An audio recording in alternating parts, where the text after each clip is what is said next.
Assalamualaikum warahmatullahi wabarakatuh. Saya akan ngobrol sedikit tentang khodam yang ada pada diri kita. Cara kinerja khodam tersebut menjaga diri kita lewat mana? Cara khodam membantu manusia. Mari kita lanjut obrolannya ya. Bismillahirrahmanirrahim. Khodam penjaga adalah makhluk ciptaan Allah yang bersifat astral. Ia bersemayam pada diri manusia sesuai tugasnya, yaitu hanya menjaga, artinya tidak membantu dia. Khodam menjaga ada dua nih, dari jenis golongan jin dan dari golongan malaikat. Dan dari golongan jin dibagi lagi, yaitu golongan jin muslim dan jin kafir. Nah, dari jin kafir dibagi menjadi dua, yaitu setan dan siluman ya. Setan dan siluman. Jadi siluman juga ada yang positif dan yang negatif. Terus setan dirajai oleh iblis, sedangkan siluman dirajai yaitu oleh Dajjal. Cenderung sifat iblis ini yaitu terang-terangan, misalnya kayak minuman khamar ya terang-terangan, kayak membunuh, nyolong, berzina, itu kan terang-terangan sifatnya ya, itu sifatnya iblis ya. Sedangkan sifat Dajjal yaitu dengan sembunyi-sembunyi, atau dengan nipu, atau dengan ria, atau dengan banyak pujian di diri kita, akhirnya kita juga terlena. Jadi Dajjal itu banyak yang terlena, melenakan hati manusia seakan-akan kita ini berbuat baik. Misalnya kayak kita beramal soleh ya, beramal soleh ini baik kan ya, membangun masjid atau membangun musola atau membantu orang lain, tetapi ayah ibu kandung kita terlantar. Nah itu salah satu Dajjal menggoda diri manusia ya, baik semua. Terus kayak misalnya membangun masjid, membangun sampai besar banget, tapi warga di sekeliling kita masih banyak yang kelaparan, kesusahan, nangis, anaknya tidak bisa makan, tidak bisa sekolah, dan masih banyak warga-warga di sekitar kita sebagai orang kaya misalnya membangun masjid, tapi masih banyak warga kita atau di sekeliling kita masih banyak yang menjadi pemulung, penarik gerobak, bahkan bayar kontrakan pun kadang ditagih sama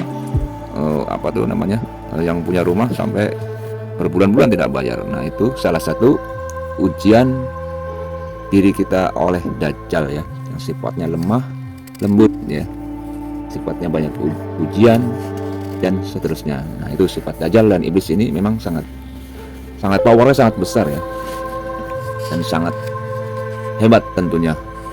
Kalau iblis kan terang-terangan tuh membunuh ya tetap salah, zina ya salah, itu kan terang-terangan kelihatan lah sifat. Tapi kalau Dajjal tidak kelihatan sifatnya. Ya itulah tugas khodam ini melindungi diri kita itu dari situ ya, dari godaan Dajjal dan godaan iblis. Terus biasanya untuk orang biasa ya didampingi dari khodam penjaga dari golongan jin ya, bisa jin muslim dan jin kafir juga ya.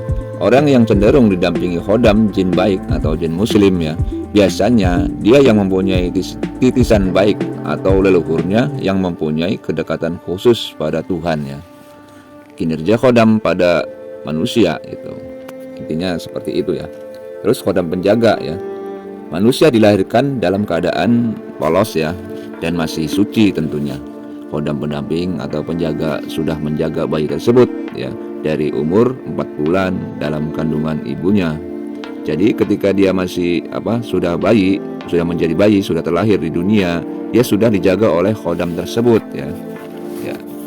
Nah, khodamnya bukan khorin ya. Ini lain lagi kita menyikapi atau membahas tentang khodamnya, bukan penjaga malaikat atau setan yang kedua itu yang sudah banyak disebutkan. Ini tentang khodam khususnya ya. Orang yang kurang mengerti ya misalnya tentang hal ini, kadang ya banyak yang ambil kesimpulan sendiri, kesimpulan simpel lah, sempit lah ibaratnya, yaitu biasanya juga ya banyak menyimpulkan pertanyaan atau jawaban yang simpel ya, itu kan ya bukan khodam yang menjaga ya, atau malaikat dan bla bla bla sebagainya, tapi Allah yang menjaga mereka.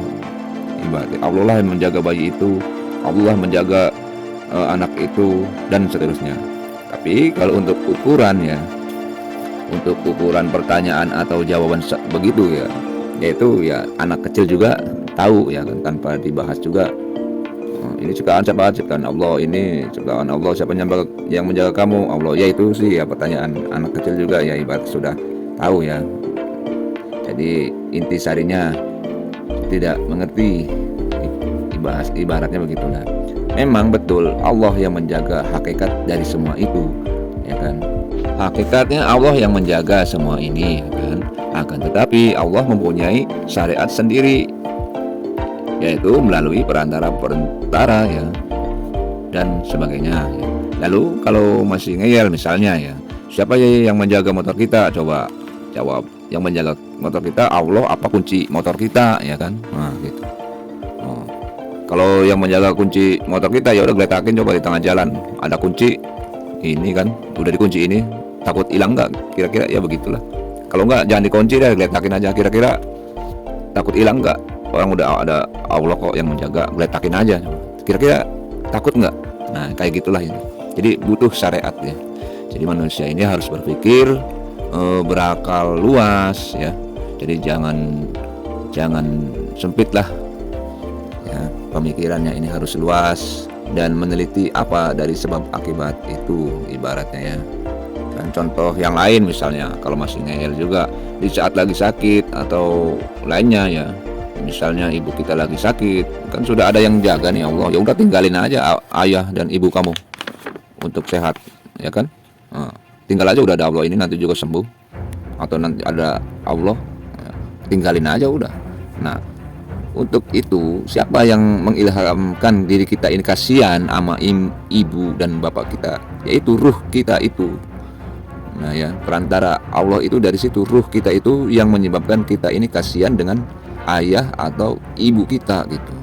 Bagaimana jika anaknya ya tidak mendapatkan ruh yang sebaik itu? Mungkin ya ada yang bapaknya ditaruh di panti asuhan atau ibunya ditaruh di panti jompo, ya kan. Sedangkan ibu bapak itu yang menggendong diri kita dari bayi sampai semampu ini, sampai sebesar ini, ya kan.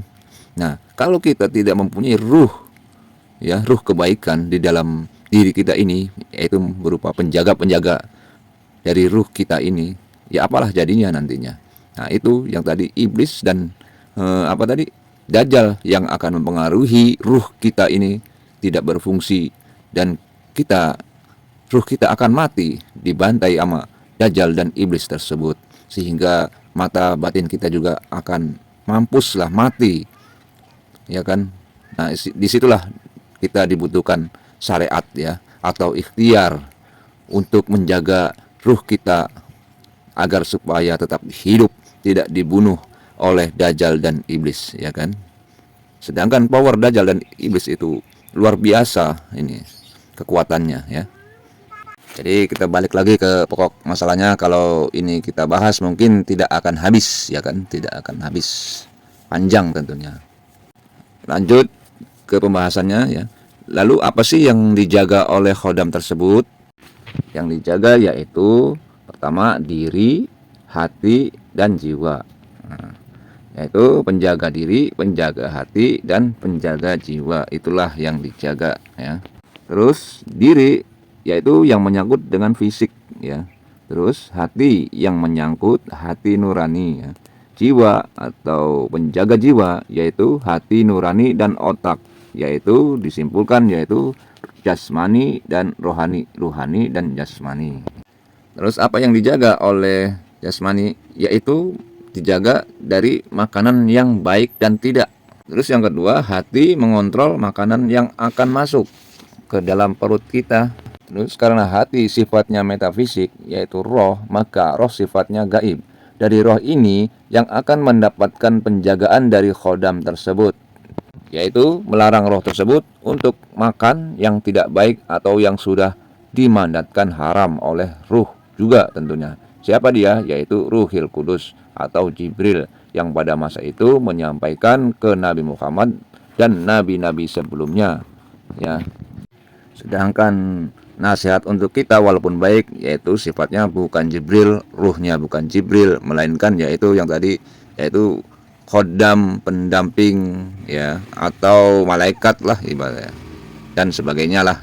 Nah, dari itu semua jadi roh kita sendiri dan khodam tersebut yang menyampaikan pada roh kita untuk menjaga makanan kita agar lebih baik dan tidak haram tentunya yang masuk ya, menjaga dari mulut kita dari makanan yang haram ya. Intinya sih begitulah ya, jangan masuk makanan yang kurang baik ya tentunya. Dari diri kita terisi dengan makanan yang benar, maka dalam diri manusia tersebut akan tercipta suatu energi fisik dan metafisik. Energi fisik berupa tenaga kita untuk aktivitas sehari-hari, bekerja dan sebagainya. Sedangkan energi metafisik yaitu berupa energi yang tidak tampak, yaitu berupa cahaya yang melindungi ruh kita tersebut ya. Kalau istilah sekarang ya mungkin apa namanya itu energi positif yang berupa cahaya, yaitu aura positif dan seterusnya lah ibaratnya. Nah, dari energi positif inilah nantinya banyak orang yang akan membentuk dirinya sebagai wujud manusia yang berharga ya, bukan manusia yang perusak dan manusia durjana tentunya ya, jangan sampai ya. Dan dari energi positif tidak jarang pula diaplikasikannya untuk berbagai macam kebutuhan seperti pengobatan gaib, ilmu hikmah, dan lain sebagainya ya, yang berhubungan dengan supranatural atau spiritual kepada Allah, dan yang menyangkut semua yang berhubungan dengan ilmu ketuhanan ya, seperti filsafat, ilmu tarekat, hakikat, marifat dan seterusnya. Jadi ringkasannya khodam pendamping atau khodam penjaga pada manusia itu yaitu yang dijaga yaitu menjaga diri kita dari makanan yang haram ya masuk ke tubuh kita. Terus yang kedua menciptakan atau tercipta dari makanan tersebut yaitu energi positif, aura dan seterusnya ya. Terus menjaga ruh kita dari kesesatan, apa yang setan bisikan ke hati kita ya, atau dajjal yang membisikkan ke otak kita ya. Yang kita berbuat baik, beramal soleh, menyumbang sana sini, dan akhirnya dajjal pula yang menghancurkan itu semua. Jadi hati-hatilah dengan bisikan setan dan tipuan dajjal untuk ruh kita ya. Jadi khodam ini sifat membantu atau menjaga diri kita ini hanya bersifat menjaga ya, bukan membantu untuk mengalahkan dajjal tersebut ya. Selebihnya kita sendiri yang melawan setan atau dajjal tersebut. Ya mungkin dari semua yang saya sampaikan belum kalian mengerti ya, atau belum paham seluruhnya. Saya juga mengerti itu semua karena ini memerlukan waktu dan kajian yang amat panjang tentunya ya. Sedangkan di YouTube sendiri waktu yang terbatas ya, waktunya ya. Seandainya panjang pun ya uploadnya lama banget tentunya. Dan untuk penjelasannya ya, penjelasan selanjutnya maksudnya, saya akan membuatkan video selanjutnya ya untuk membahas itu semua. Bagi Anda yang penasaran atau kurang jelas, bahkan yang nggak ngerti sama sekali dengan apa yang kami sampaikan tersebut ya, tapi alangkah baiknya sih Anda tulis saja ya komentar di bawah ya. Terus pertanyaan apa yang kurang mengerti nanti kami pilih. Pertanyaan yang banyak akan kami jelaskan dan kami buatkan pada video selanjutnya ya. Ya tentunya pertanyaan itu masih sebatas khodam ya, jika kalian masih kurang penasaran ya, maka insya Allah kami akan menjawab dan akan membuatkan video yang akan datang. Untuk kali ini sampai di sini dulu. Terima kasih Anda sudah mampir di sini ya, di channel Dalang channel Gado-Gado, dan mohon maaf atas segala kekurangan dan kurang mengertinya ya mungkin ya, dari penjelasan kami yang kurang pas, karena saya juga ingin sih agar supaya kalian cepat paham dengan kata-kata saya, tapi ibarat kata kalau sedang mendesak itu kan susah ketemu. Jadi nantinya ya intinya sih kalian kirim pertanyaan dan nanti saya jawab itu ya. Akhir kata saya undur diri. Wassalamualaikum warahmatullahi wabarakatuh.